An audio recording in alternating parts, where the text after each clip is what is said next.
அவர் வந்து எங்களுக்கு தான் ஆர்டர் சொல்ல வந்தார். ஆனால் நாங்கள் தான் அவருக்கு ஆர்டர் சொன்னோம். அந்த அளவுக்கு அவரை பார்க்கும்போது எங்களுக்கு ரொம்ப கஷ்டமாக இருந்துச்சு அப்படின்னு ஒரு சில பேர் சொன்னால் அவருக்கு காலில் விழுந்தார் அப்படின்னு. ஆனால் காலில் விழுந்து வந்து தப்பு கிடையாது. ஏன்னா வந்து அங்கே காலில் விழுந்தவங்க யாருன்னு பார்த்தா அவங்க அம்மாவாக இருப்பாங்க. ஏன்னா அவங்க அம்மாவோட பெரியவங்களா இருப்பாங்க. அவங்க அண்ணனாக இருக்கலாமா, இவரோட வயசு கொஞ்சம் அதிகமாக இருக்கலாம். அவர் கால் வந்து ஒன்றும் தப்பு கிடையாது. அம்மா காலில் தானே விழுந்தாங்க, அதெல்லாம் ஒன்றும் தப்பு கிடையாது. ஆனால் இதை வச்சு ஒரு கூட்டம் பேசுவோம், அது ஒன்றும் பேசலை. பேசும்போது நம்ம ஆனால் இதையும் வச்சு ஒரு கூட்டம் பேசுனா அவன் எப்பேற்பட்ட ஒரு சைக்கோவான ஒரு தன்மை படைத்தவனாக இருப்பான். நான் சொன்னேன் இங்கே வந்து அரசியல் வந்து எனக்கு தெரிஞ்சு என்னுடைய மனசில் பட்டதுன்னா விஜய் வந்து சரியான அரசியல் பண்ணுறாருன்னு நான் நினைக்கிறேன். சரியான ஒரு அரசியல் பண்ணுறாரு. ஏன்னா யாரையுமே கஷ்டப்படுத்தாத ஒரு அரசியல் பண்ணுறாங்கன்னா அது தாவைக்க மட்டும்தான்.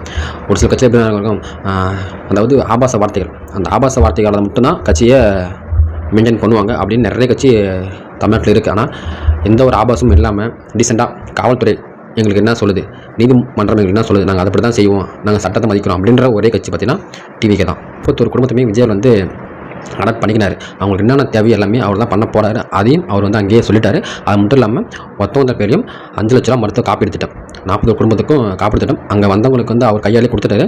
வராதவங்களுக்கு வந்து கொடுக்கும் சொல்லிட்டாரு. இதுக்கு மேலே ஒரு தலைவன் வந்து என்ன செய்யணும், இதுக்கு மேலே வந்து அவருக்கு என்ன பண்ணணும் அவருக்கு தெரியல. ஏன்னா அவர் சொல்கிறாருன்னா உங்களுக்கு என்ன தேவையோ, உங்களுக்கு என்ன வேணுமோ என்கிட்ட வந்து கேளுங்க, நான் தரேன். நான் வந்து உங்களில் ஒருத்தன் தான், உங்கள் ஃபேமிலியில் ஒருத்தன் தான், நான் நீங்கள் என்ன கேட்டாலும் நான் தரேன் அப்படின்னு நீங்கள் தயங்காமல் வந்து எனக்கு கேளுங்க, நான் எல்லாமே பண்ணித்தரேன் அப்படின்னு அவர் வாக்குறுதி கொடுத்துருக்காரு. அங்கே பண்ணணும், இதுதான் சொல்கிறாங்க.